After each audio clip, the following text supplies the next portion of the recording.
जी मैं वोटर हूं और मैं आया हूं। मैं अपना शनाख्ती card election commission of Pakistan के नुमाइंदे को दे रहा हूं। इन्होंने वेरीफाई किया। फिर मैं यहां पे आता हूं। यहां पे प्रिजाइडिंग ऑफिसर खड़े हैं। प्रिजाइडिंग ऑफिसर मेरा आईडी कार्ड चेक करते हैं और मुझे क्लियर करते हैं कि मैं अपना वोट डाल सकता हूं। इन्होंने यहां से बैलेट का प्रेस किया और मैंने अपनी पसंद के कैंडिडेट को देखते हुए, इंतखाबी निशान भी है और नाम भी है, तो मैं अपना वोट दे रहा हूं जी जुबैर जट को। बैट ये मैंने दबा दिया अपना वोट। ये यहां से वोट निकल आया। अब ये मैं पर्ची लेकर और इसको बैलेट पेपर में जो इलेक्शन कमीशन का वो उसमें मैं डाल देता हूं। अब जब वोटिंग खत्म हो गई है तो सारे पोलिंग एजेंट्स को बुला लिया जाएगा। प्रिजाइडिंग ऑफिसर कहेंगे कि जी टाइम वोटिंग का खत्म हो गया है, कोई वोटर मौजूद नहीं है जो पोलिंग स्टेशन है, सबकी तसल्ली हो गई। आप इस सील को खोलेंगे जो कि पहले इसमें स्टार्ट था। जब पोलिंग स्टार्ट हुई थी तो उन्होंने स्टार्ट का बटन दबाया था। अब ये क्लोज का बटन दबाएंगे।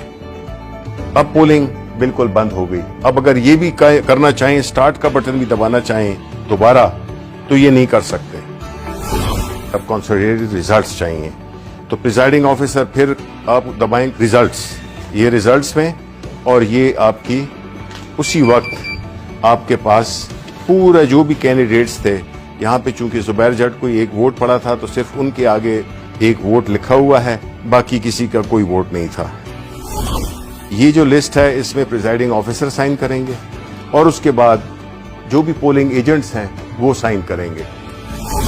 हमने फिर एक एप्लीकेशन डेवलप की है जिसमें कि जो QR कोड है उसको जो प्रिजाइडिंग ऑफिसर है उसके पास उसकी एप्लीकेशन होगी, वो उसको स्कैन करेगा। अब किसी और आम फोन पे करें आप। अब ये है जो एप्लीकेशन के साथ है, वो जो ही किया है आपने देख लें कि वही रिजल्ट जो कि इसके हैं वही रिजल्ट आए हैं। इसको हमने रिले करना है वापस इलेक्शन कमीशन ऑफ पाकिस्तान के हेडक्वार्टर को। वो फिर एक टेक्नोलॉजी जिसको कि ब्लॉकचेन टेक्नोलॉजी कहते हैं, उसके इस्तेमाल से कुछ सेकंड में ये जो है तो रिले हो जाएगी और पहुंच जाएगी एक बहुत ही छोटी फाइल की सूरत में, किलोबाइट्स में मेरा ख्याल है, किलोबाइट्स में पहुंच जाएगी। तो ना सिस्टम बैठेगा और ना कोई और कॉम्प्लिकेशन आएगी।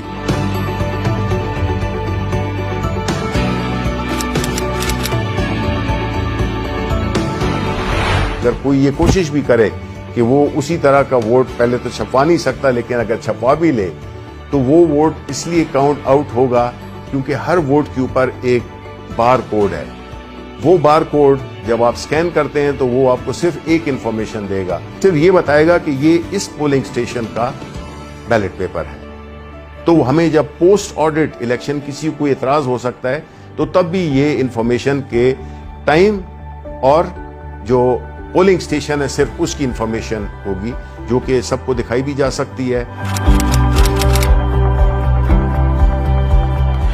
ब्लॉकचेन टेक्नोलॉजी का जो बुनियादी कॉन्सेप्ट है वो यही है कि उसको चूंकि मल्टीपल उसकी लेजर्स होते हैं तो उसको कोई चेंज नहीं कर सकेगा, ऑल्टर नहीं कर सकेगा। तो इसलिए जो मसला था RTS का, जिसकी वजह से इसको इस पूरे अमल को एक बदनामी का सामना करना पड़ा, उसका हल भी हमने निकाल दिया है।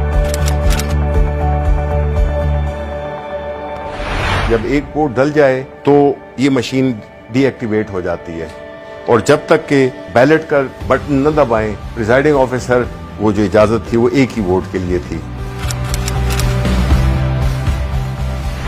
ये सिर्फ मशीन नहीं, ये पूरी एक सोच की तब्दीली है, उस निज़ाम की तब्दीली है। लोग धौंस के जरिए, पैसे के जरिए और मुख्तलिफ गैर कानूनी हथगंडे इस्तेमाल करके वो हारे हुए इलेक्शन को जीत में तब्दील कर देते थे और जीते हुए इलेक्शन को हार में तब्दील कर देते थे। चूंकि एक स्टैंड अलोन मशीन है जिसमें कि इसका न कोई इंटरनेट से ताल्लुक है, ना इसका कोई वाईफाई से ताल्लुक है, ना इसका कोई ब्लूटूथ से है, तो ये बैरूनी असरात से ये बिल्कुल मुबर्रा है।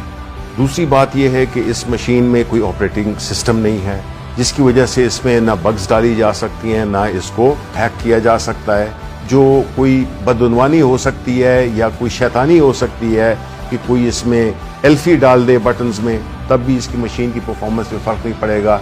कोई कील लगाने की कोशिश करे तो भी नहीं होगा, पिन लगाने की, पानी फेंकने की, कोई और लिक्विड फेंकने की, इसकी परफॉर्मेंस को बिल्कुल अफेक्ट नहीं कर सकता।